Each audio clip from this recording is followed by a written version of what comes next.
Cerita dibuka dengan memperlihatkan sibuknya kota Tiongkok. Di sini dikenalkan sesosok pria bernama Sang Yang. Dia merupakan seorang pria pengantin terkenal. Bisa dibilang salah satu yang paling dicari di seluruh negeri. Ia dikenal jenius dalam membuat hari pernikahan menjadi sempurna. Tiap kali ada pesta pernikahan besar, hampir pasti Zhang dan timnya yang turun tangan. Ia punya rekan kerja setia bernama Woody, seorang mak comblang gadungan asal Shanghai. Orang yang katanya bisa bantu memadukan dua hati, walau kadang justru bikin situasi makin lucu. Bisnis mereka berkembang pesat, reputasinya bahkan luar biasa. 70% klien sangat puas dan 30% lainnya meskipun sempat kecewa tetap kembali memakai jasa mereka asal dikasih diskon setengah harga.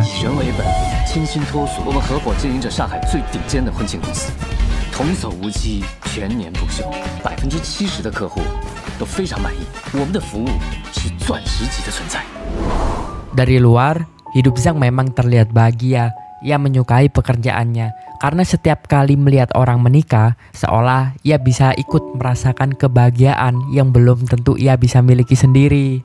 Namun, di balik senyumannya tersembunyi hati yang rapuh. Zhang sebenarnya kesepian. Selama 30 tahun hidupnya, ia tak pernah benar-benar merasakan cinta. Sampai suatu hari, saat ia duduk sendiri di sebuah bar favoritnya, kenangan masa kecilnya datang, membawa ingatan tentang Annie, wanita pertama yang dulu ia sukai. Dulu, saat masih kecil, Zhang sempat berteriak dengan keras ke arah panggung, menyatakan cintanya kepada Annie yang sedang menangis. Tapi sejak saat itulah, hidup Zhang berubah. Setiap perempuan yang didekatinya selalu berakhir sial. Ada yang jatuh dari tangga, terkilir saat menari, bahkan sampai patah tulang. Pada akhirnya, semua berujung pada kalimat yang sama, "Jangan ganggu aku lagi." Semenjak saat itu, Zhang benar-benar percaya kalau dirinya telah membawa kutukan, bahwa siapapun perempuan yang ia dekati pasti akan terluka.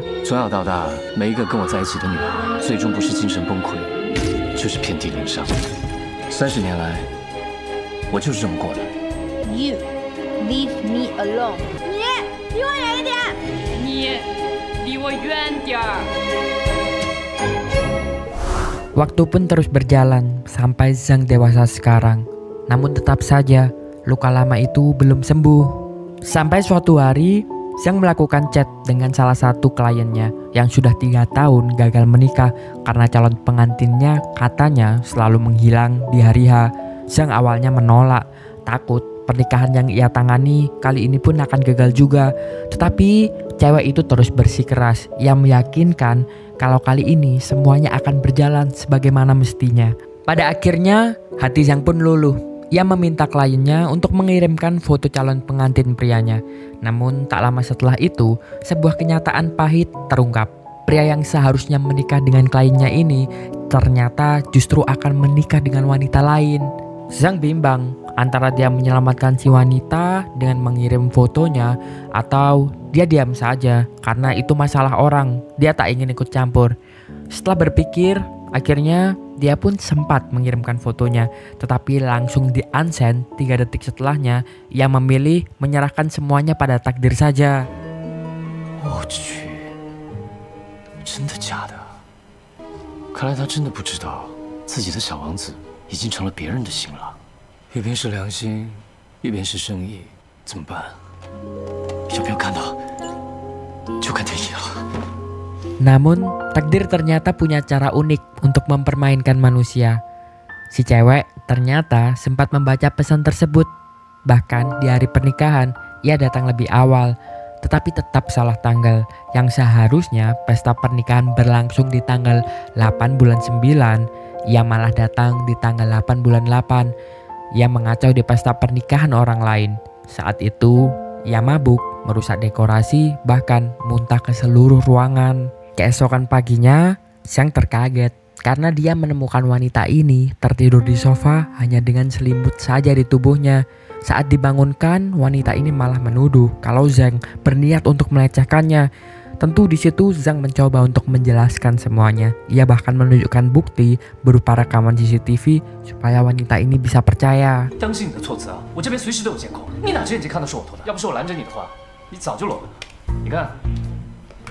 Untungnya wanita itu percaya, tapi Zhang tetap rugi besar karena semua peralatan dan barangnya rusak karena ulah wanita ini. Ia pun memberikan nota pengeluaran supaya wanita ini mengganti semua kerugian. Awalnya wanita ini menolak, namun karena terus dipaksa, wanita ini pun menerima nota tersebut dan lalu pergi dari sana tanpa banyak bicara. Nama wanita itu adalah Cucu. Beberapa hari setelahnya, Zhang pun mencoba untuk melupakan wanita ini. Bahkan mengirimkan pesan kepada semua timnya kalau sampai melihat wanita seperti yang ada di foto ini, yaitu Cucu, minta untuk segera menghubunginya. Karena Zhang ingin memastikan kalau Cucu tidak akan muncul lagi, membuat kekacauan seperti hari kemarin. Firasat buruk Zhang benar saja. Tak lama kemudian, berita datang. Cucu muncul di pesta pernikahan kliennya Zhang. Kali ini dia datang dengan tongkat di tangan dan dalam keadaan mabuk lagi. Di situ Cucu berteriak menumpahkan semua emosi, bahkan hampir menghancurkan dekorasi. Namun di tengah kericuhan muncul seorang cowok yang mencoba untuk menenangkannya.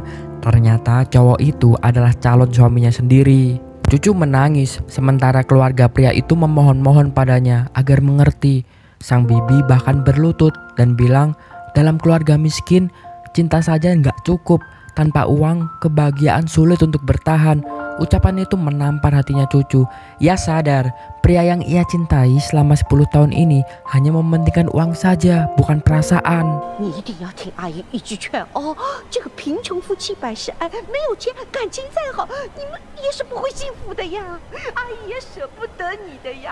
Zhang yang melihat semua itu dari jauh, ia tak tega. Ia pun mendatangi Cucu dan mencoba menenangkannya.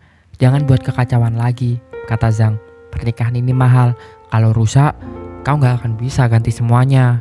Cucu hanya terdiam. Ia pun mulai menangis. Ia tahu kalau Zhang benar. Tapi mau bagaimana lagi? Hatinya sudah terlanjur terlalu sakit. Cucu pun mulai pergi menjauh. Zhang hanya melihatnya saja. Tapi entah kenapa, ada sesuatu di dalam diri Zhang yang ikut terasa sakit juga. Mungkin karena untuk pertama kalinya ia bisa melihat orang yang lebih rapuh darinya. Zhang sebenarnya juga prihatin dengan Cucu. Ia melihat seorang wanita seperti itu dilakukan oleh pria yang hanya mementingkan harta dan kekayaan semata. Tiba-tiba Zhang melakukan hal gila.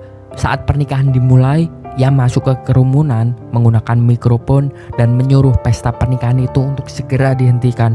Dengan suara yang lantang, ia menunjuk ke arah Cucu yang hendak keluar, memberikan kata-kata untuk membuatnya tetap kuat. Zhang bilang kalau di situ ada wanita yang berhati emas dan seorang pria seharusnya menghargai dan melindunginya. 有些女孩是满眼繁华，有些姑娘是满心鲜花。我们可以做什么？我们可以选择坚强，或者选择遗忘，珍惜她，保护她。 Zhang pun langsung menghampiri Cucu, menggenggam tangannya dan menuntunnya keluar, menghapus semua kenangan buruknya. Zhang ingin Cucu untuk berhenti bersedih dan tetap tegar menghadapi keadaan ini. Tapi Cucu malah menangis, gak ada hentinya di pundaknya Zhang. Zhang terus ada untuk tangisan Cucu dan saat itulah ia menyadari sesuatu. Cinta ataupun benci tak masalah, asalkan jelas. Setelah air matanya kering, di sebuah gedung, Zhang meminta Cucu memejamkan matanya. Ia menyuruhnya membayangkan hal-hal indah seperti musim favoritnya, hewan-hewan dan pohon-pohon. Tanpa sadar, Cucu berimajinasi dengan begitu hebatnya. Zhang bahkan memberikan cincin kepada Cucu untuk mendukung imajinasinya itu. Namun, hal lucu terjadi. Cincin yang dia berikan kekecilan dan nyangkut di jarinya. Mereka pun terpaksa memanggil petugas untuk membantu melepaskan cincin tersebut. 小鸟，帮你戴上凤冠，新郎握住你的手，帮你戴上戒指。好疼，我自己来。把手伸过来，别抢着我的戒指。 Semenjak hari itu, hubungan mereka semakin dekat. Mereka seperti menemukan pasangan yang bisa mengerti antara satu sama lain. Lalu menceritakan kehidupan Cucu. Ia bekerja di sebuah agensi girl band. Di suatu momen, Cucu dimarahi oleh bosnya karena sebuah kesalahan. Padahal sebenarnya ia dijebak oleh teman kerjanya bernama Amanda. Bosnya tidak mentolerir dan Cucu langsung dipecat. Penuh kemarahan, Cucu keluar dari tempat kerja tapi malah mengajak teman-temannya untuk ikut keluar juga. Tapi tentu saja tak ada temannya yang mau. Teman-temannya mencari banyak alasan, mulai dari sakit perut, ada panggilan, ataupun alasan lainnya. 姐不干了，谁要跟我走？ Malam harinya, Cucu mendatangi saudara-saudaranya untuk mencari pekerjaan. Di rumah sepupunya, ia kembali mencoba peruntungan. Kebetulan, sang sepupu memang sedang membutuhkan pegawai tambahan. Namun, ia bercerita kalau masih ada karyawan lain yang belum menerima bayaran. Sebagai gantinya, sepupunya menyarankan agar mereka mengambil beberapa barang di tempat itu sebagai ganti rugi upah yang sedang tertunda. Situasi menjadi gaduh. Di tengah keramaian itu, Cucu dengan lantang menghentikan kegaduhan dan mengatakan kalau ia punya ide. Pada akhir bulan nanti, ada kompetisi grup wanita super. Ia mengajak semua pegawai di situ untuk membuat grup band dan mengikuti kompetisi berhadiah $2 juta. 月底有一场超级女团的比拼赛，进入前8有奖励金，总共就200万，还可以拍广告。200万！ Akhirnya mereka setuju dan berlatih dengan giat hingga menamai grup mereka sebagai Hotpot yang diambil dari tempat kerja mereka. Saat Cucu sedang sibuk-sibuknya, tiba-tiba Zhang menelpon. Ia pura-pura menagih hutangnya, padahal ia hanya ingin mendengar suaranya Cucu. Cucu dengan terburu-buru meyakinkan agar ia tak perlu khawatir. Sekarang Cucu baik-baik saja dan pasti akan bisa melunasi hutang-hutangnya. Cucu berlari ke dalam gedung, lalu tanpa sengaja menabrak teman kerjanya dulu, Amanda. Dengan tatapan yang sinis, Cucu tak ambil pusing karena sedang terburu-buru. Ia langsung masuk ke lift, tapi lift itu macet dan ia terjebak di dalamnya. Ia meminta bantuan petugas yang menyuruhnya untuk menunggu. Di dalam lift ada seorang pria. Dengan akal yang cerdik, Cucu melihat celah ventilasi di atas lift. Ia menganggap ini adalah kesempatan untuk keluar. Ia menyuruh pria itu untuk jongkok lalu mengangkatnya. Tepat saat ia diangkat, lift tiba-tiba terbuka dan di depan sudah banyak orang, termasuk grupnya dulu yang tidak suka terhadap Cucu.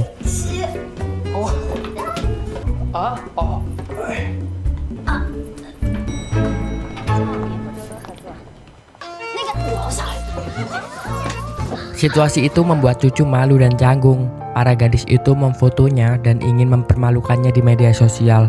Hotpot yang mengetahui rencana itu berusaha menyarankan agar foto itu tidak diunggah. Situasinya kacau, perkelahian pun tak terhindarkan. Sayangnya berita sudah menyebar dan citra Cucu semakin tercoreng. Saat sedang di rumah, Cucu mendapatkan pesan dari Zhang berupa tangkapan layar yang isinya emoji dan hal-hal yang menertawakan Cucu. Membaca itu, Cucu sebal, tapi tiba-tiba Zhang mengajaknya untuk pergi makan malam bersama.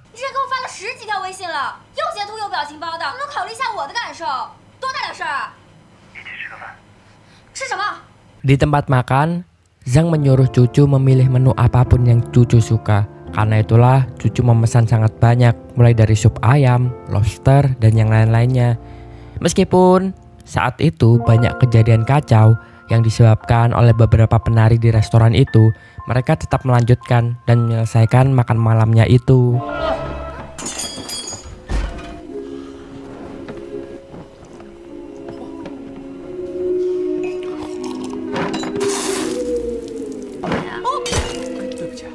Di situ Cucu sangat bahagia dan mengucapkan terima kasih kepada Zhang. Zhang pun juga tak sungkan untuk mengajak makan lagi Cucu di lain waktu. Kata-kata itu membuat Cucu senang. Ia terlalu bersemangat sampai mengejar Zhang hingga dia akan tertabrak kendaraan yang melintas. Untungnya Zhang yang cekatan, dia langsung menyelamatkan Cucu. Situasinya pun berubah menjadi romantis. Hati mereka berdebar. Mereka merasakan ada cinta di antara keduanya. Kemudian mereka melanjutkan malam itu dengan pergi ke bar, berkaraoke, dan menghabiskan malam yang indah itu bersama. Keesokan harinya di tempat kerja, saat Zhang sedang memantau pesta pernikahan, ia menerima panggilan dari Cucu. Ia takut Cucu seperti wanita-wanita yang dulu ia kencani, selalu terluka setiap kali habis kencan dengannya. Namun Cucu mengatakan bahwa ia tidak apa-apa. Zhang langsung bergegas untuk menemui Cucu, tetapi dicegah oleh anggota lain. Tanpa Zhang, situasi di sana akan menjadi kacau. Mendengar itu, Zhang tak punya pilihan lain. Ia menyarankan untuk mempercepat pesta pernikahan itu. mulai dari prosesinya, paduan suara yang sengaja ia cepatkan, sampai ia menggantikan penghulu yang lambat membacakan janji pernikahan. 新郎，你愿意娶你身边这位女子作为你合法妻子？从今以后，不论贫穷还是富贵，健康还是疾病，成功还是失败，你会永远爱她、守护她，忠贞不渝、矢志不渝，直到永远啊！ Setelah semuanya selesai, Zhang langsung ke rumah sakit untuk menjenguk cucu. Cucu ternyata terkena usus buntu. Di situ cucu pun berterima kasih karena Zhang telah mengkhawatirkan dan memedulikannya. Namun Zhang masih terbayang peristiwa kelam di masa lalu tentang wanita-wanita yang terluka karena dekat dengannya. Karena itulah meskipun Zhang menyukai cucu, Zhang meminta cucu untuk tidak bertemu dengannya lagi. Zhang bahkan berbohong kalau cucu bukanlah tipenya dan ia tak mau membuang waktu untuk hal yang sia-sia. Zhang dengan penuh tega meninggalkan cucu sendirian saat itu. 楚楚，我们以后还是别见面了。你把我从你手机里面删除，离我远一点，越远越好。 Setelah ditinggalkan oleh Zhang, cucu bertemu dengan pria kaya raya bernama Feng. Ia merupakan CEO perusahaan Grup Yida, perusahaan yang mensponsori kontes girl band yang pernah diikuti oleh cucu bersama Hotpot tempo lalu. Feng memang sudah mencari cucu karena dia ingin menawarkan dan menjanjikan kepada cucu jika Hotpot berhasil lolos, maka Feng berjanji kalau Hotpot akan tayang di TV dan juga media asing. Dan Feng sendirilah yang akan mendanai semua peluncurannya. Tentu saja apa yang ditawarkan oleh Feng ini membuat mereka menjadi sangat senang dan bersemangat. Tapi cucu masih belum bisa melupakan Zhang. Karena itulah cucu pun datang ke tempatnya Zhang. Di sana cucu meminta penjelasan kenapa ia ditinggalkan begitu saja. Zhang lagi-lagi berbohong dengan mengatakan kalau alasannya zodiak mereka tidak cocok. Tentunya cucu tahu saat itu kalau Zhang sedang berbohong. Tapi pikirnya mungkin Zhang memang tak mempunyai rasa yang sama dengannya. Karena hal itulah cucu hanya bilang kalau dia kesini hanya untuk mengembalikan cincin yang pernah diberikan Zhang. Dan jika memang Zhang ingin menolak seseorang, lebih baik ke depannya carilah alasan yang lebih masuk akal. 还给你，下次娶别人的时候找一个真诚点的理由。打扰了。 Cucu pun pergi dengan rasa yang sedih saat itu, tetapi karena tak fokus, tiba-tiba cucu tertabrak oleh motor. Zhang pun langsung datang dan menyelamatkannya. Di sana dia meminta maaf dan mengakui kalau ini semua adalah salahnya. Untungnya cucu gak kenapa-napa.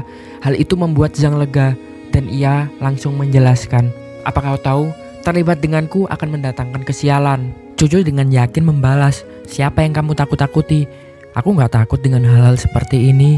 Dan jawaban itu membuat Zhang meyakinkan perasaannya kalau mungkin cucu adalah seseorang yang dia siap dan percaya diri untuk memberikan cintanya tanpa takut apapun. Dan hal itulah yang membuat Zhang yakin. Kemudian mereka berdua pun berciuman. Semenjak itu mereka pun sekarang resmi berpacaran.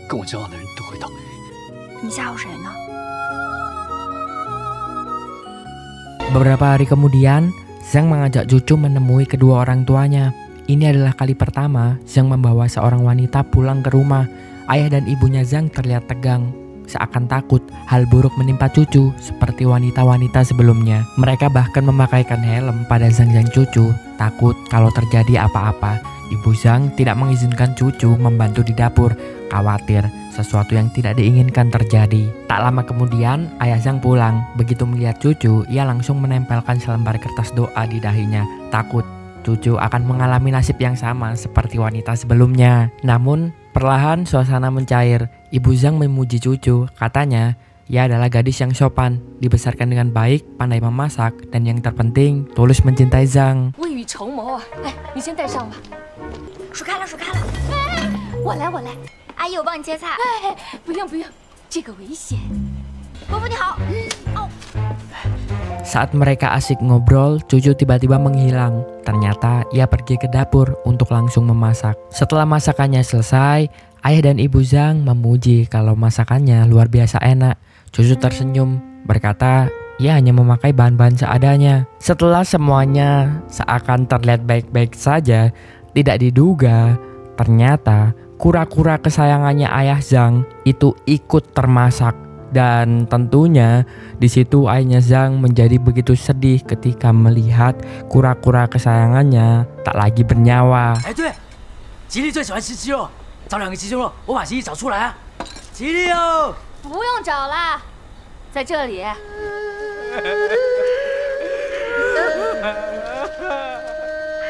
Malam harinya, cucu pun datang meminta maaf. Ia benar-benar tak tahu kalau kura-kura ayahnya Zhang ikut masuk ke dalam panci. Di sana, Zhang menenangkannya, berusaha agar cucu tidak terlalu merasa bersalah. Lalu, dengan perasaan menyesal juga, Zhang bertanya, "Apakah kau menyesal akhirnya berpacaran denganku?" Tetapi cucu membalas, "Tidak sama sekali. Justru berpacaran denganmu adalah hal yang paling membahagiakan dalam hidupku. Jadi, jangan berpikir untuk menyingkirkanku begitu saja, Zhang." Perkataan itu membuat Zhang berjanji agar ia selalu melindungi cucu dan bertekad untuk selalu berada di dekatnya. 和你在一起谈恋爱是我迄今为止最幸运的事情，所以你也别想轻易甩掉我。 Beberapa hari kemudian adalah hari kompetisi Squad Girl. Suasana di panggung meriah, dihadiri juri juga di sana. Zhang dan timnya sangat menjaga cucu dari kejauhan, bahkan mengoperasikan drone untuk memantau cucu. Woody yang juga menggunakan drone terlihat lengah. Ia teralihkan oleh seorang wanita yang melintas dan pantauannya terlepas dari cucu. Wanita itu ternyata adalah saingannya cucu. Ia tahu ada tim yang melindungi cucu. Dengan tingkah buayanya, ia pun memancing Woody. Woody keceplosan dan mengungkapkan semuanya. Zhang takut masuk karena takut mencelakakannya. 我跟你说了吧，这些，他跟他女朋友一见面就倒霉，他在外面不敢进来，所以让我帮他来拍摄现场。你搞什么东西啊？哎，你看，这儿的。 Kemudian sampailah di penampilan hotpot. Saat Zhang mencoba menghubungi Woody, seorang wanita menemuinya, menyarankan agar Zhang datang ke belakang panggung karena ada kejutan untuknya.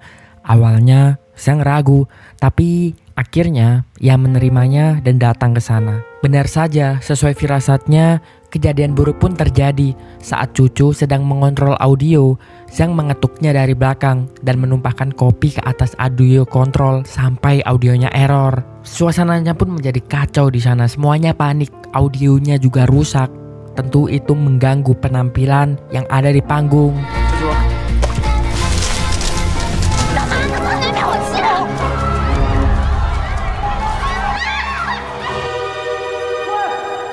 Amanda, musuhnya cucu, tersenyum puas di sana. Rencananya berhasil untuk mengacaukan penampilan cucu dan juga hotpot. Dan di sana situasinya pun semakin tidak terkendali. Asap ada di mana-mana karena konsleting listrik. Hotpot pun keluar dengan malu. Semua anggota menyalahkan cucu. Dan meskipun ia berusaha menebus kesalahan, tetapi para anggota sudah kecewa dan langsung meninggalkannya. Di lorong, Zhang bertemu dengan wanita yang tadi memanggilnya. Dan ternyata wanita itu adalah temannya Amanda. Dia pun mengelak menjerumuskan Zhang, tetapi di sana cucu sudah tahu dan dia menyimpulkan kalau memang Amanda lah penyebabnya. Ketika cucu berusaha untuk menggapai Zhang, ia malah terjatuh dan tersungkur. Di sana, geng Amanda pun meninggalkannya dan menyarankan cucu agar segera putus saja dengan Zhang. 叔叔， 真可惜，赶紧分手吧。 Setelah kejadian itu, cucu benar-benar terpukul. Air matanya jatuh menetes. Sementara Zhang hanya bisa menatapnya dalam diam. Zhang tahu rasa bersalah itu sudah terlalu dalam untuk ditutupi. Dengan berat hati, Zhang pun bilang, "Mungkin lebih baik kita putus saja. Ini semua demi kebaikanmu, cucu." Namun cucu langsung menatapnya. Ia menggeleng dan membalas, "Tidak, aku percaya kita bisa menghadapi ini semua, Zhang." Kata-kata itu membuat Zhang yakin lagi. Karena untuk pertama kalinya, seseorang memilih bertahan bersamanya. Bukan karena mudah, tapi karena percaya. Malam itu, Zhang membuat keputusan. Ia tak ingin terus hidup di bawah bayang-bayang nasib buruk seperti ini. Karena itulah, dari malam ke malam selanjutnya, ia habiskan untuk mencari cara menghapus kutukan buruk ini. Dia bahkan mengumpulkan bahan-bahan obat tradisional, menyalakan dupa, mencoba hal-hal mistis yang ia sendiri sebenarnya tak yakin bisa membantu. Tetapi dia hanya ingin satu hal, dia ingin bebas dari kutukan ini. 烧成灰，拌进新鲜牛血，能带来好运。使用方法涂在脸上最有效，切记请勿食用。差5分4点。 Hingga suatu hari, Zhang mendatangi seorang peramal tua. Ketika itu peramal tua pun langsung melaksanakan ritualnya kepada Zhang. Kepala Zhang pun terasa ringan, tubuhnya melayang, dan tiba-tiba ingatan akan masa lalunya terbuka. Ia melihat dirinya waktu kecil dulu. Ketika itu ada seorang gadis kecil yang sedang menangis. Wajahnya penuh amarah dan kekecewaan. Lalu terdengar suara yang menggema di kepalanya. Siapapun yang kau kencani nanti akan dikutuk. Zhang pun terbangun lagi di masa sekarang. Dan kini ia tahu kutukan itu berasal dari masa lalu. Dari seorang anak kecil bernama Juhua. Wanita yang pernah ia sakiti dulu karena Zhang lebih memilih perempuan lain.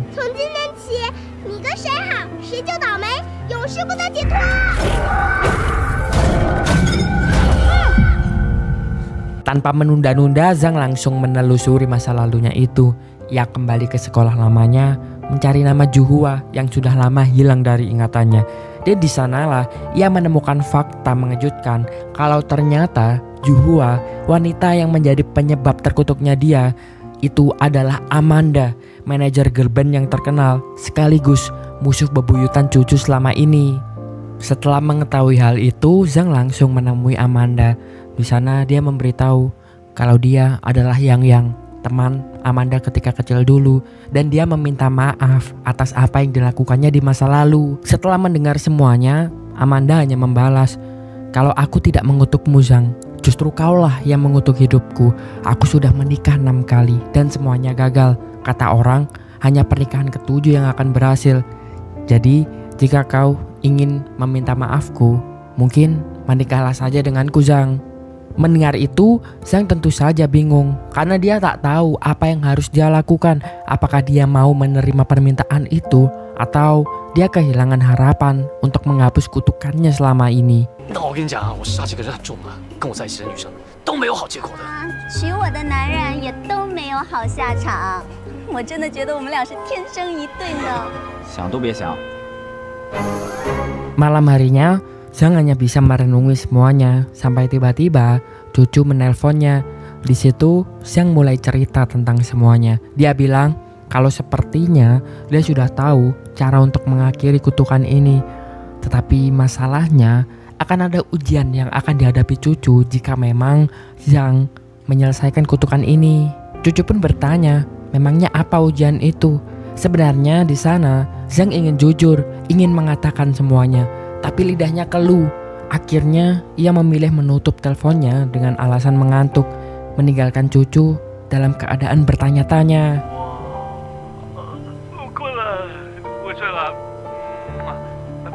Beberapa hari kemudian, Zhang mengirimkan lokasinya kepada Amanda. Saat itu, Zhang sedang berada di sebuah bar. Amanda pun datang dan tiba-tiba Zhang yang sudah memabuk, dunianya menjadi kabur dan dia tidak sadarkan diri. Ketika terbangun, Zhang mendapati dirinya hanya mengenakan celana pendek dan bekas lipstik di seluruh wajahnya. Sementara Amanda ada duduk di tepi ranjang menatapnya dengan senyuman. "Kau mabuk kemarin Zhang," katanya pelan. "Aku hanya membantumu beristirahat." Namun di dalam ponselnya terdapat foto-foto mereka berdua. Foto yang seolah menunjukkan sesuatu yang tidak terjadi. Melihat itu Zhang tertegun. Ia sadar semua ini jebakan. Dan marah, ia langsung segera pergi meninggalkan Amanda. 留个纪念啊！你知道你为什么克服吗？因为活人都配不上你。 Namun masalah tak berhenti di sana. Sahabatnya Woody ternyata diam-diam suka kepada Amanda. Ia meminta Zhang untuk membantunya mendekati Amanda. Beberapa hari kemudian, Amanda datang ke bar tempat Cucu biasa menenangkan diri. Dan di sana, ia menunjukkan foto-foto mesra dirinya bersama Zhang kemarin. Setelah melihat itu semua, Cucu tentu marah karena dia merasa kalau Zhang telah berbohong dan Zhang telah mengkhianatinya. Dia pun langsung mendatangi Zhang yang ada di bar ketika itu, dan di sana Cucu langsung menamparnya. "Aku nggak nyangka Zhang kalau kau berselingkuh seperti ini." Zhang berusaha menjelaskan, tapi Cucu sudah terlanjur sakit hati. Apalagi di sana hujan dan juga musik yang bising membuat suaranya Zhang tidak jelas. Akhirnya sebelum pergi, Cucu hanya menatap Zhang dan bilang, "Kalau bertemu denganmu mungkin adalah kesalahan terburuk dalam hidupku." Di situ, Zhang hanya bisa berdiri dalam diam, membiarkan hujan membasahi wajahnya, menahan sakit yang tak bisa ia ubah. Keesokan paginya, Cucu memilih untuk keluar dari hotpot. Ia pun mengemasi barang-barangnya, kemudian pergi. Tetapi tiba-tiba, tanpa diduga, Feng datang, membantunya mengangkat koper dan mengantar ke tempat yang baru. Sementara itu, Zhang dan Woody juga hancur persahabatan mereka. Sekarang mereka seperti layaknya dua orang asing. Zhang juga memilih meninggalkan pekerjaannya sebagai wedding planner. Ironisnya, ia kini bekerja sebagai pengatur pemakaman. Dulu ia menyiapkan perayaan cinta, tetapi sekarang ia malah menyiapkan perpisahan. 我的人生开始了180度的转变。尊敬的各位亲朋好友，我终于想明白了。 人不一定看到喜欢的就非得揣在兜里。 Waktu pun berlalu, Cucu mulai bangkit sekarang bersama dengan Feng. Karirnya kembali bersinar meski hatinya tetap kosong. Zhang menyaksikan semuanya dari kejauhan dan sadar sejak menjauh darinya, sekarang justru hidupnya Cucu jauh lebih baik dan jauh lebih bahagia. Feng pun juga semakin jatuh cinta pada Cucu. Ia memberikan perhatian kecil setiap harinya, dari makanan favorit sampai mesin otomatis pengeluar botol minuman. Namun di setiap senyuman Cucu ada sesuatu hal yang sepertinya tak bisa diisi kecuali oleh seseorang, yaitu Zhang. Suatu sore Cucu mengirim pesan pada Zhang. Datanglah ke konferensi pers perilisan album baru kami. Aku ingin bicara. Zhang membaca pesan itu lama. Ia tahu ini mungkin kesempatan terakhirnya untuk memperbaiki segalanya. Namun sebelum itu, ia datang mendatangi Amanda di tepi pantai. Amanda kini terlihat sangat kacau. Wajahnya penuh jerawat, tubuhnya lemah, dan suaranya nyaris habis. Amanda sekarang juga sadar kalau sekarang dirinya sakit seperti ini mungkin adalah balasan dari semua yang dia lakukan kepada Zhang. Lalu Amanda pun bilang, sebenarnya aku tidak pernah benar-benar mengutukmu Zhang. Aku hanya ingin kau tahu rasanya disakiti. Tetapi sekarang karena kau juga sudah merasakannya, aku sudah memaafkanmu Zhang.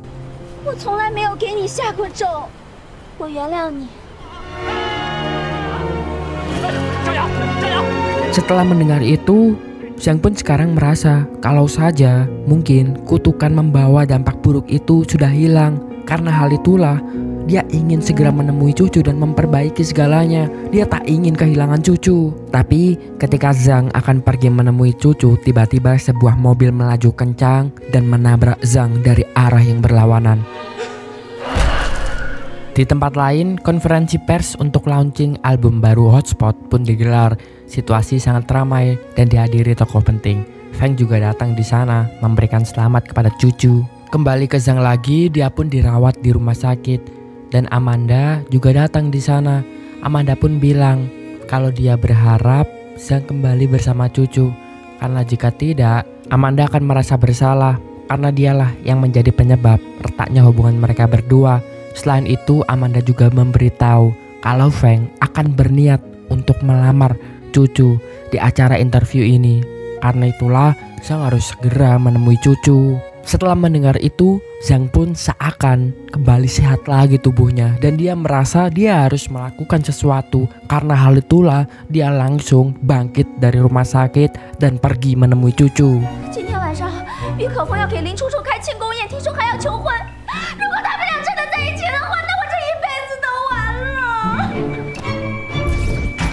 Benar saja, di tempatnya Cucu situasinya sangat romantis di sana.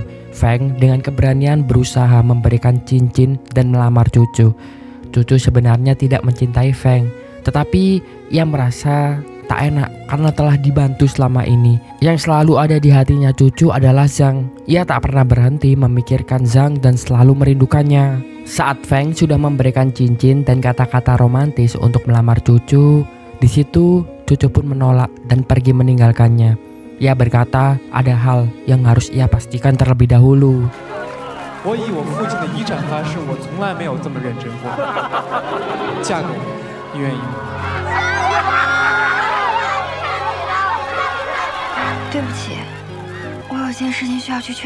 Lalu Cucu berlari dan menghampiri jalanan yang ramai. Ia mencoba keberuntungan. Jika ia menyeberang dengan selamat, berarti Zhang tak mencintainya lagi.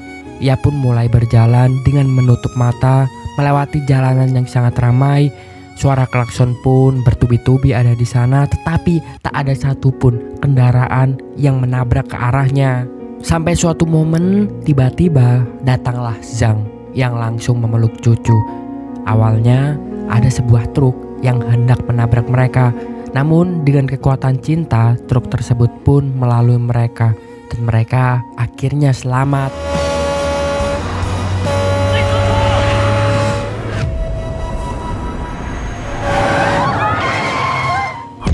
Momen tersebut terasa seperti keajaiban kecil, seolah semesta akhirnya memutuskan untuk berpihak pada cinta mereka.